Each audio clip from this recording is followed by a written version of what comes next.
prioritization, right? If you don't know exactly the vision that you're building towards and exactly what it looks like and feels like and acts like, and you don't know exactly what you're doing and where you're going, then you're going to expend energy in 50 different directions every single day. Welcome. I'm Amrita, and this is the Amrita Effect. Real conversations about identity, resilience, and becoming for women in the middle of figuring themselves out or finding their way back to who they really are.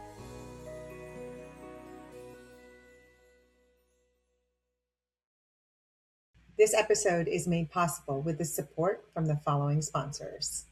Fabio Gula at Luminant Bank. If you're thinking about buying or refinancing, Fabio offers over 35 years of experience and helps match you with the right loan, not just a one-size-fits-all. And Tyler McBroom at TRM CPA. They are a proactive CPA company helping business owners maximize profits and pay as little tax as legally possible. Main Street Title. They deliver your title on time, every time.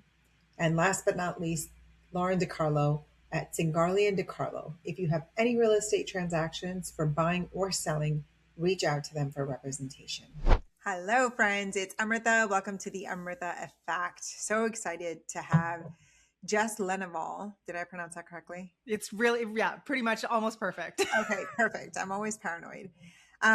Jess is a real estate marketing expert and the founder of the Listing Lab. Drawing from her extensive background as a top producing realtor, she developed the ROI method and to help real estate professionals scale their business, automate lead generation, build lasting client relationships. And she is also the author of More Money, Less Hustle. Love the sound of that. And we'll have to definitely check that out. Welcome, Jess. Thank you for joining us today. Thank you so much for having me. I'm excited to be here. Yeah. So start a little bit from the beginning, because that's where I like to start. And then we work our way towards where we are right now. Tell us a little bit about yourself and, how you went from where you were to what you're doing now. So I grew up in the industry. My mom has been a real estate agent for over 40 years.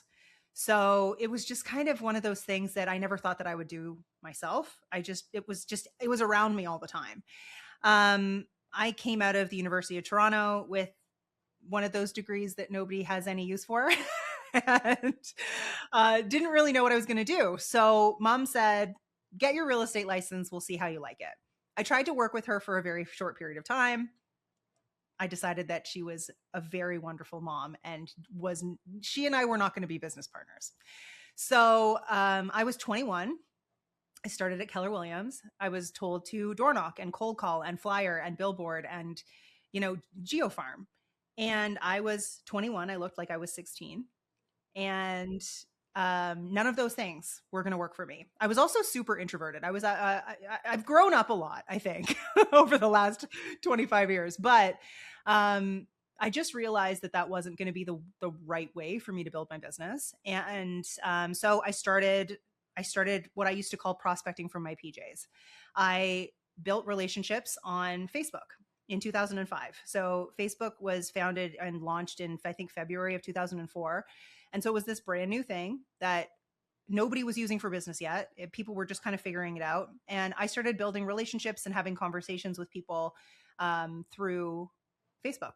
And that's how I built my business initially. I did my first 100 deals off of Facebook conversations.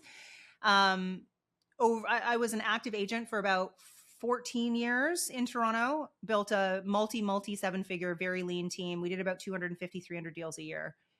All of it was inbound from digital marketing sources. So because of that, I was constantly having people knocking on my door, knocking on my office door saying, how are you doing this? Where is all this business coming from? I'm doing what all of the coaches and trainers and, people in the office are telling me to do, and I'm not getting results like you. So what I realized was that there was a need for what we had figured out, because we had basically taken everything that the industry was telling us to do, and we kind of flipped it on its head and just looked outside of real estate. And so in 2017, I made the decision to stop selling real estate, to kind of walk away from that. And I started to build the Listings Lab. The Listings Lab, I guess we sold in our very first member in 2018. And since then we've worked with several thousand agents to help them essentially create inbound business through social media and different digital marketing channels. So cool. So when you walked away from being such a top producer, which is not a walk in the park, No. realistically, what was the exact turning point where, you felt like it was time to pivot? And what was that for you? So for me, I'm a very decisive person. So once we were just talking about how I live in the Bahamas now. Once I made the decision that I wanted to leave Toronto or I wanted to move to a warmer place, it was all I could think about. Like I almost become obsessed with something once I make a decision. And so once I started getting that inkling, I had a conversation with my husband. He was essentially working full time with us for in our marketing department and or running our marketing department. And I just said to him, I'm done. And I have the best husband in the world. He was like, okay. He's like, what are we going to do next? Like, what's happening now? My mom, on the other hand, who's been an agent forever, she thought I was absolutely crazy. She's like, I feel like you've cracked this code. You have this thing that, in my mom's word, you're like printing money. Why would you walk away from that? I think that I really love a challenge and I like to make things hard for myself. So I wasn't feeling it anymore. And for me, it really just was okay, great. This was great. We did this. It worked really well. We're super financially stable. On to the next thing. And so, yeah, we've been doing this for 7 or 8 years now. And a lot of what we're doing now and a lot of the opportunity that we have in our life now came from this business and walking away from the real estate business. This is such a perfect example of how I talk about, and there's a need out there because there are women out there who have a great job, make wonderful money, are in a great marriage, have the white picket fence. Optically, everything looks perfect, but something somehow was just not aligned anymore or changed or shifted.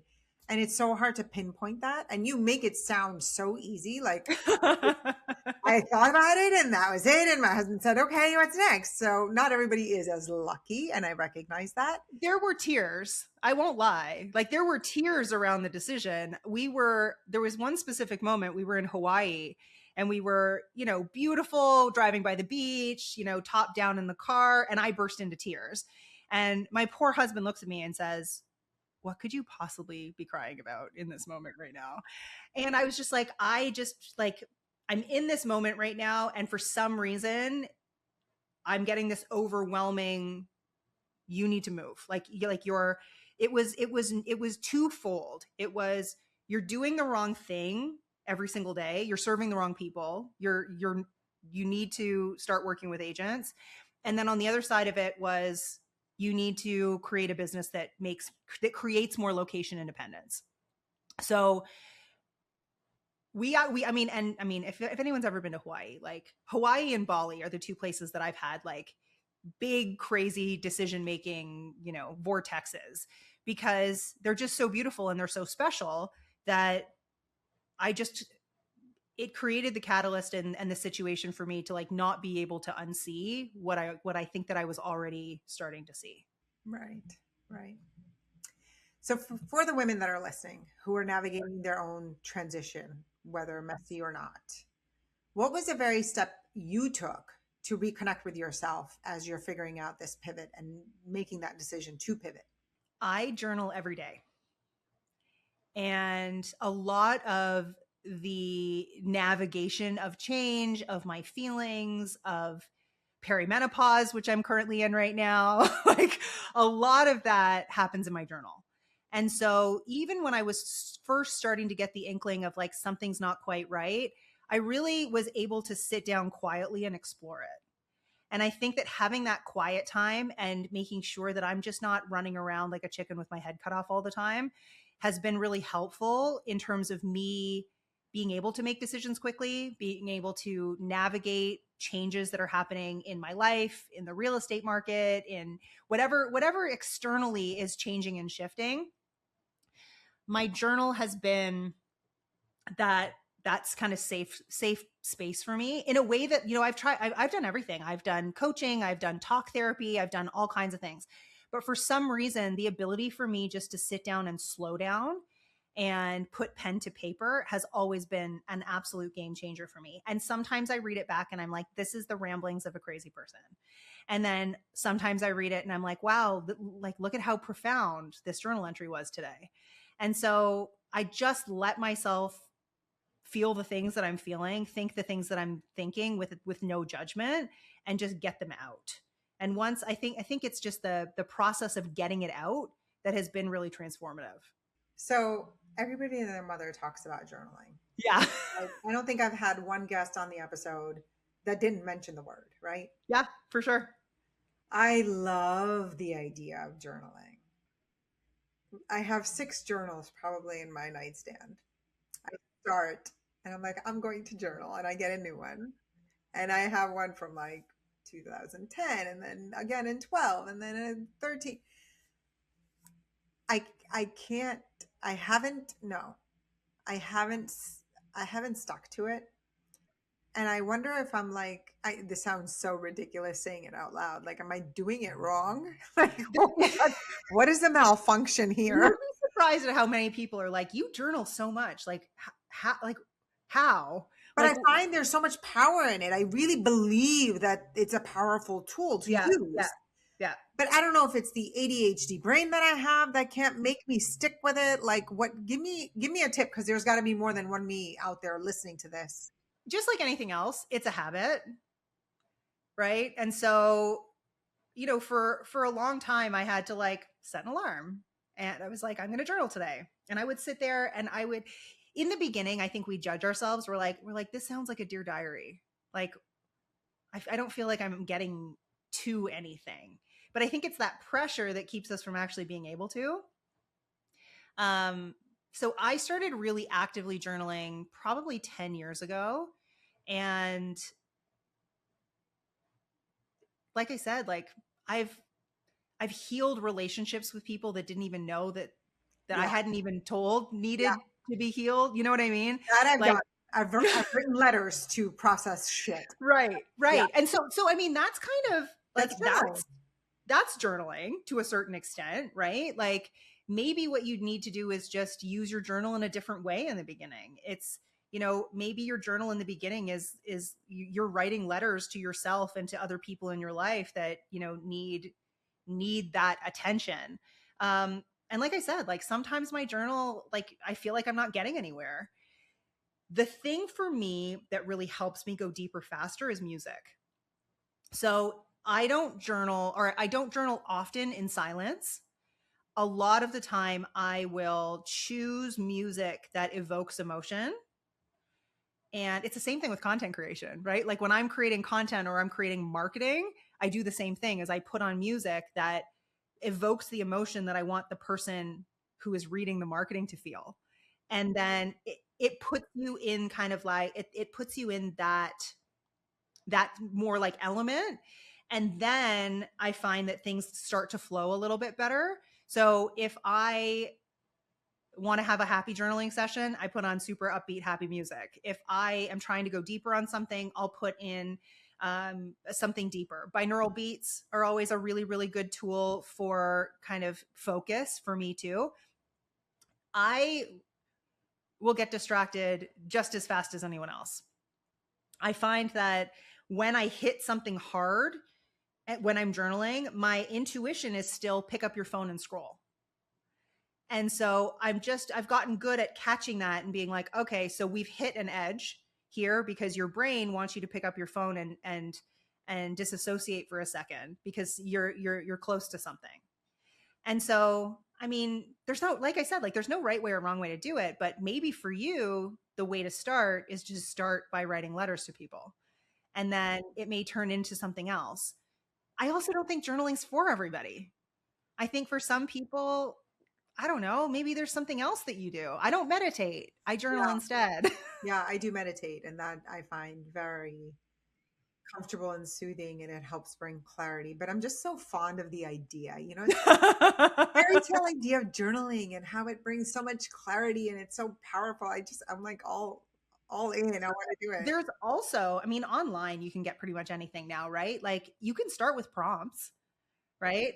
I I've gone through periods of time when I felt really stuck, and I've used prompts from coaches and spiritual people, and then I have times that I don't need them. Yeah, that's a good idea. Okay.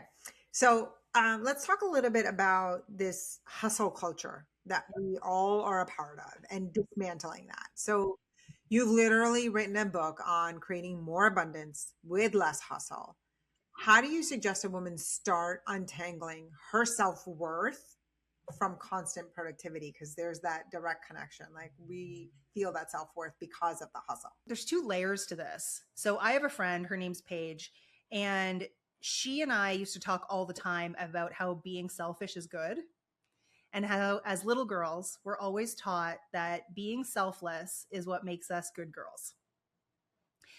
But if you change the narrative to, instead of self-centered, that you are centered in self, and then when you are centered in self, then everything else that you do and touch, and every relationship and every person in your life, including children, get essentially, if we're going to use the cliche, you're pouring from a full cup. And so that has really shifted the way that I think about everything that I do on a daily basis.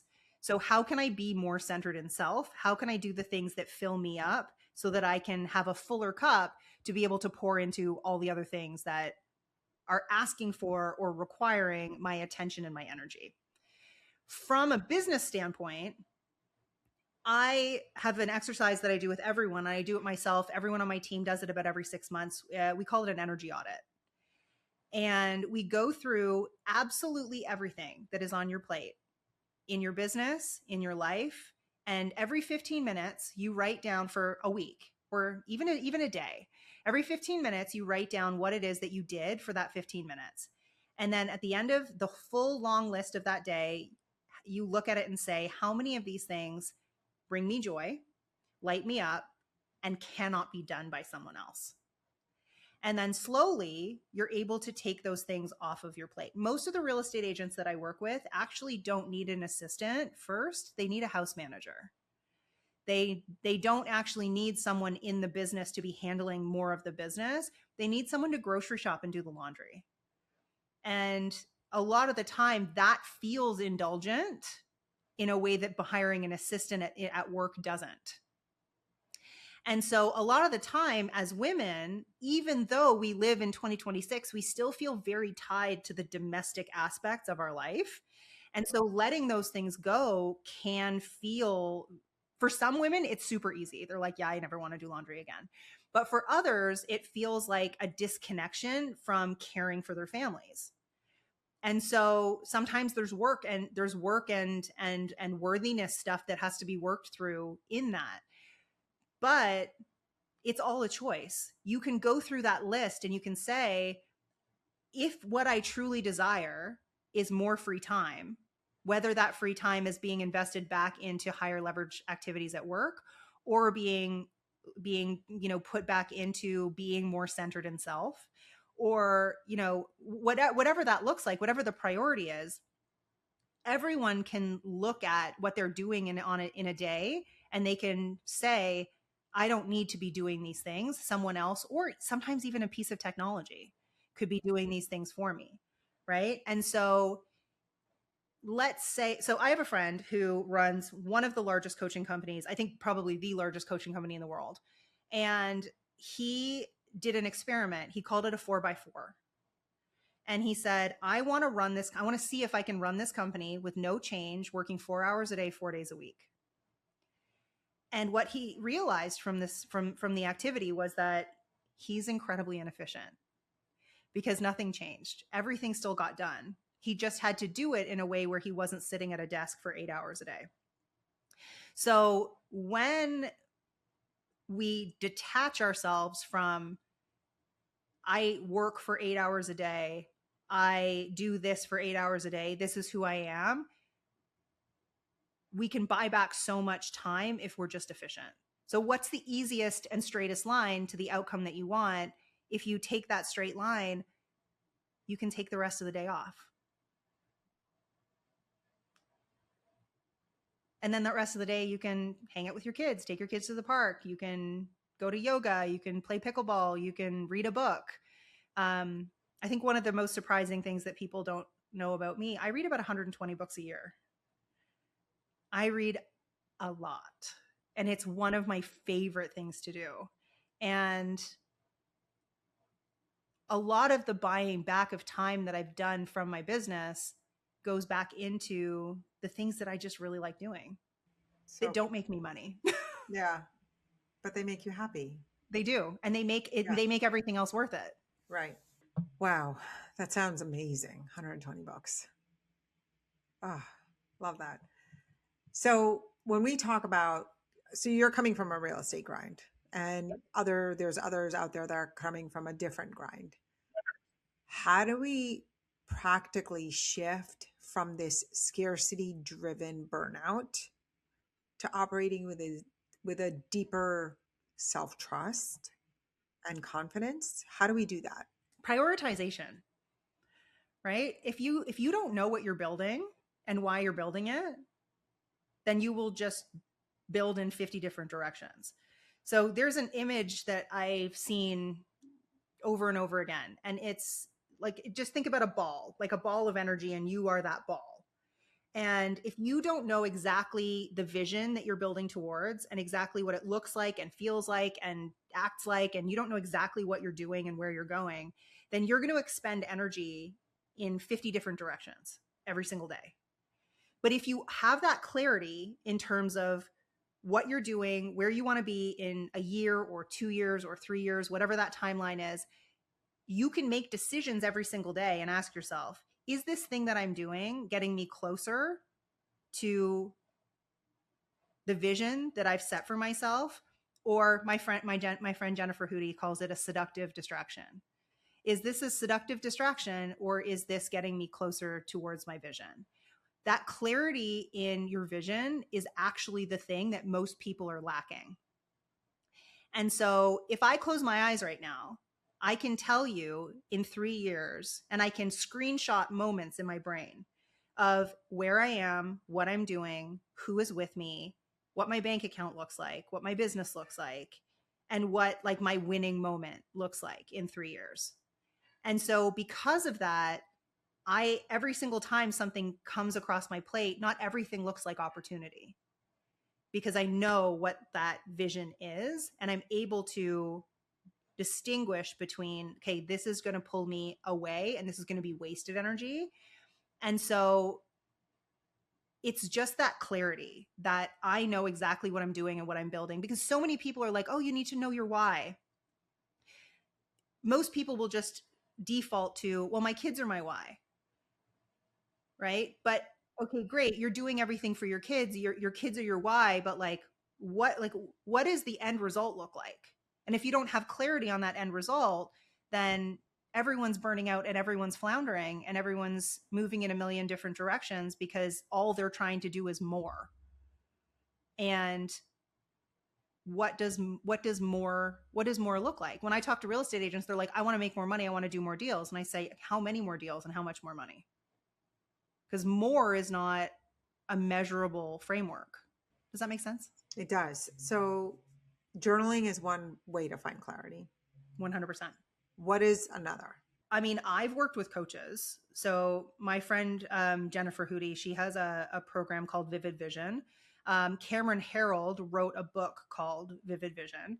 And Jennifer actually has taken the concepts from that book and partnered with Cameron to essentially take people through the vision process.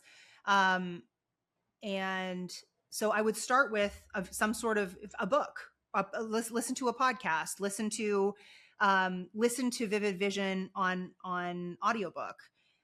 It's a really, really great place to start so that you have concrete clarity, something that's specific and measurable, and that you know what it looks like and feels like and tastes like so that you can make all of the right decisions in that one direction and not waste energy in 50 different directions. Guarding the energy. Let's talk a little bit about that. So you teach professionals how to multiply their growth without sacrificing their freedom. How did you learn to kind of like to be able to say no to things that no longer served you or the vision that you had? How talk to us a little bit about that. How was that? So I am a people pleaser by nature, for sure. And I come from a long line of people pleasers. So the first couple no's are not easy. And there's guilt that comes with it. And you feel selfish. But the way that I always think about this, because I'm so introverted, You do I not seem always like you're an introvert, by the way. so I I am introverted in an interesting way. Like I said, like my favorite thing to do is like be quiet on my couch with a book. Like that's my happy place. I can expend energy, and it's not that I'm not sociable and I can't talk to people, but if so, I have a 3-day event next week that I'm doing. After the 3 days, like I will become like a shell of a human being for a couple of days, and I will need to like hermit under some covers with a book. Um, but because of that, because I'm introverted, because I have been a people pleaser for so long, those first few no's were really hard. And what I had to recognize was when I say yes to something that doesn't serve me, it's not a win-win. So I am giving something up in order for someone else to win. So one of the core values of our company is servant leadership. And the way that we define it is everything has to be a win-win-win. It has to be a win for us, it has to be a win for the client, and it has to be a win for the world. So that has actually allowed me to put a kind of a framework around it so that no one person should be winning over someone else, because that's manipulation. And so for me, from a people pleasing standpoint, I mean, I think we've all been in this situation where someone invites you to something or you make plans for something and you're like, oh, like in a week, like, yeah, in a week, I'm going to totally want to do that. And then the day comes and you're like, why did I say yes to that? Like, that is literally the last thing that I want to do tonight. But it's like, future Jess thought that this was going to be a great idea. I've stopped doing that. And I think that what I've realized again is coming back to that idea of being centered in self, that if I continually deplete myself, nobody gets the good version of me. And what I'm actually doing is taking more away from the people who need me because I'm not full, because I'm not properly centered or properly grounded, or I'm not well. And so with that, it's helped me in negotiation, because it allows me to say, like, right now, this for me is very weighted in like the scale right now is really weighted in your direction. And as a core value, it's really important for me or for us that things feel like a win-win. And so I can't say yes to something that's not a win-win. So how can we work on this so that it feels like a win for you, but also feels like a win for me? Right. And so it stops being about feelings and it starts being about something that feels a little bit more, or that we can use more concrete language around. Um, there is a framework called the drama triangle that has been incredibly helpful as well. And it basically says that every situation and every relationship that's unhealthy or that's imbalanced is you become one of three things. There's a victim, there's a savior. So here, let me kind of explain. So resentment comes from having to be, if you are in savior mode too often, you actually turn yourself into a victim, right? So if my brother comes to me and asks me to borrow money, and then he doesn't pay me back, and then he asks me again, and then he doesn't pay me back, and then he asks me again, and then he doesn't pay me back. Over time, there's a pattern that's been created, and he I will become the villain because I'm saying no to him, but I've created a victim out of myself because I kept saying yes. So I started out as a savior, and he was I was saving him because he needed money. But then over time, the resentment turns me into a victim, and from his perspective, turns me into the villain. So that has also really helped me to say no in specific situations, because I have a framework to say down the road, this is what this turns into. Interesting. Okay.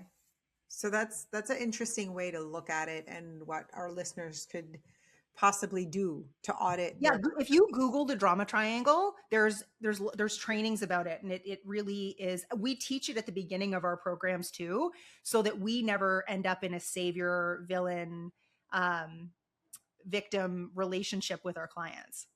Let's move into owning our value. So your core method is all about illuminating your unique value to attract the right people.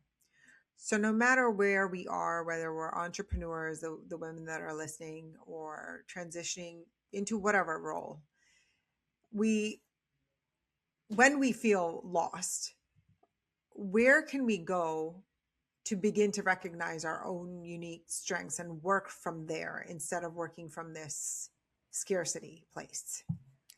Find the people who love you. Find the people who, because not all of us have, I mean, I've worked with so many women who don't have that in their marriage, and don't necessarily have that with, or don't have that in their family. But who sees you for who you really are, or who sees like that beautiful version of you, and spend time with that person, and start seeing yourself through that person's eyes and that person's lens. Like, who's the person who loves you the most? And how can you start to see yourself from their point of view? Um, and once you start to do that, you also start to realize all the people who you don't want to look at yourself through that lens, and those people become very obvious. Um, I think that's why as we get older, we have fewer and fewer, like our network, or our close network gets smaller and smaller, because we get a lot pickier about who gets our time and who gets that loyalty, that long-term relationship. And so I think that being able to see yourself through the people's eyes and just ask them, right? Like, I will literally turn over in bed and look at my husband and say, tell me something nice about me. Oh, And he will. And yeah. he'll be like, and sometimes we just need to hear it. But I also think love languages come into this a little bit too, right? So, really understanding what your love language is and being able to ask for the things that make you feel loved, like words of affirmation, 100% of the time for me. Right. And so I can say to my husband, like, tell me something nice about me, right? Or what do you love about me?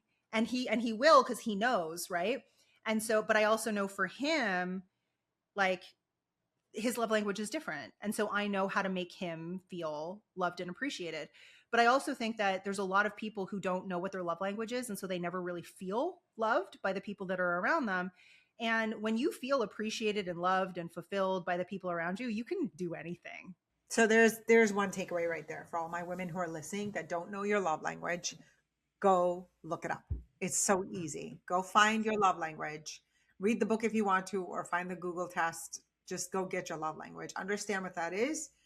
And then, like you said, like, put yourself around other people. And I personally find that being around other women that are aligned with my values plays very strongly in my favor, right? It gets me in a safe environment where I don't feel like, I have to prove anything to anybody, and I could feel safe. And actually it like drives my creativity, which sometimes otherwise becomes dormant or tamed.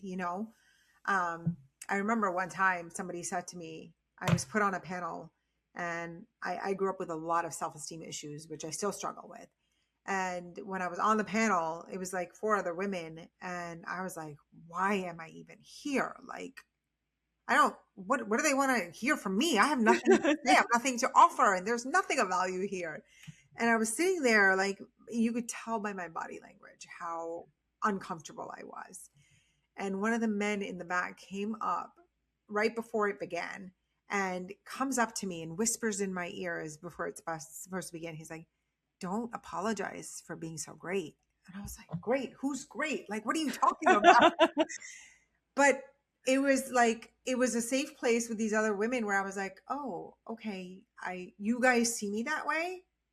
Okay, I'm gonna borrow that belief for Yeah, a I'm going minute. to borrow that I'm belief from gonna her now. Yeah. rock this like panel like nobody's business. I'm gonna borrow it. You're just gonna have to borrow it until you build it up yourself. So I think there's And so we much. all do it scared. Yeah. If you ever think that someone else isn't scared or isn't struggling with something, or absolutely none of us are an expert at everything. We're all doing life for the first time. We're all just figuring it out. None of us really understands what it all means anyway. So, I think that just understanding that some people just look less afraid, or they've done enough reps that Yes. they're not afraid anymore. Yes. Yes. Okay. So let's transition into the in between. So trusting the in between. So your approach to ethical marketing goes completely against what the typical industry, standards or norms are. Can you share a time where your methods were questioned or how you trusted your gut anyways, like do it anyways, do it scared anyways? Like Yeah. talk to us about that. So my entire brand is built on basically saying the opposite of what everyone else in this industry has ever said. Okay. And so, me being female, being not white, being young at the time when I started, like I had all the things technically working against me. And in the beginning, also, when I first started this business, I went from 122 pounds to 220 pounds. So I gained about 100 pounds in the first couple of years that I ran this business. Wow. When you say this business, are you talking about I'm talking about the Listings Lab. Okay, the listing lab. Okay, got it. Yeah. So when I started the Listings Lab, I hustled really hard. And everything, this is why I ended up writing the book that I wrote and moving in this direction, because I do believe that really, really hard, dedicated work has a place, but it's a season and it can't be long term. You can do that in spurts when it's necessary. And so for me, started perimenopause, started a new business, stopped exercising, went all in. I don't regret it. I actually don't. And I joke with people all the time that one of the best things for my confidence online and on stage was the fact that it stopped being about what I looked like. That I got on stage and it became about the message, because I wasn't what everyone would have considered at the time to be like that perfect image of the speaker, the coach, the business guru, right? So it was actually really good for my self-esteem that I got up there and I did all of these things and I built my audience as I was navigating what was happening in my body. So since then, I've lost half, 3/4 of it, but I don't think I'll ever be 122 pounds again. I have no desire to be 122 pounds again. But that whole journey played out online. It played out in a very visible way with trolls, with men commenting on what I looked like on my Facebook ads, with people either trusting me or not trusting me based on my weight and what I looked like. At the same time as I was building a very anti-traditional real estate brand. And so what it allowed me to do was something that I didn't even, I think, realize I was doing at the time, was I really attracted the right people. The people who weren't judging me, who were listening to what I had to say, who felt all of the pains, problems, fears, and desires that I had as a real estate agent. And it allowed me to fully attract the people who were my people. And that audience essentially allowed me or helped me to grow this whole business.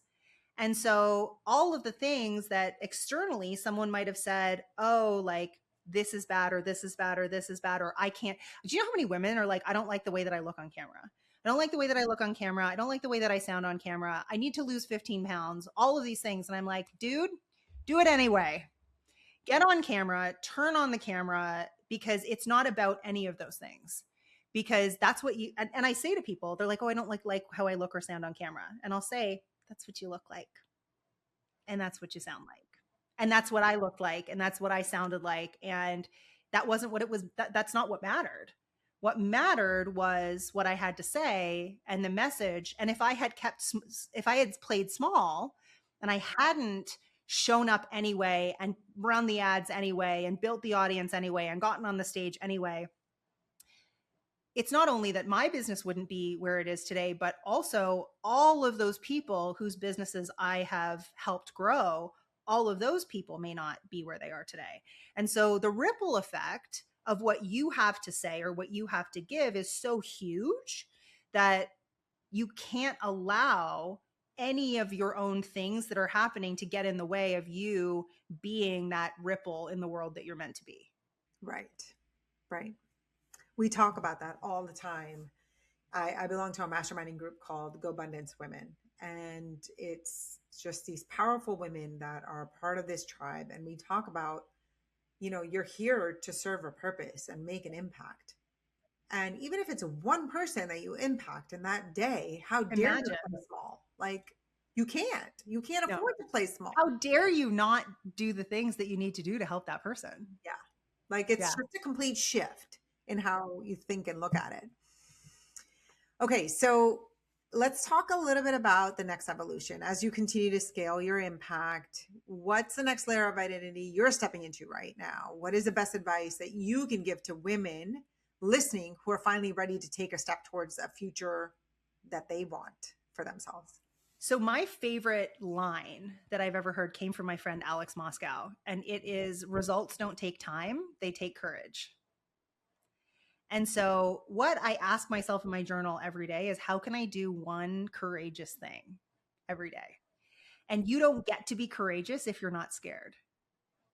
So identifying what is the thing that I am scared to do, or scared to say, or scared to be, and how can I then give myself the opportunity to be courageous so that I can end up with the result that I want. Very powerful. Very powerful. I love that. That's a great prompt for a journal. Note to self. This was so good. Tell me where we can find you for everyone that's listening, especially my realtor friends who may be interested in your services. Where could we find you? Instagram is probably the best place. My handle is just my name, just at Jess Lenouvel. I'm in there every day. Awesome. Awesome. I can't wait to connect. I'm going to connect with you, of course. Fabulous. It was so good to have this session with you. And I hope it was a treat for those that were listening to help us realize that there's so many of you out there that are making shifts. So if you can do it, I can do it, and she can do it. So thank you so much for joining us, Jess. Thank you. I appreciate it. And until next time, everyone, have a great one. That's a wrap on another episode of the Amrita Effect. Nothing is wrong with you. You are just in the middle of becoming. If this resonated with you, please share it and subscribe. And if you could, leave a review so this reaches more women who need it. Just take one small step forward, and I'll see you in the next episode.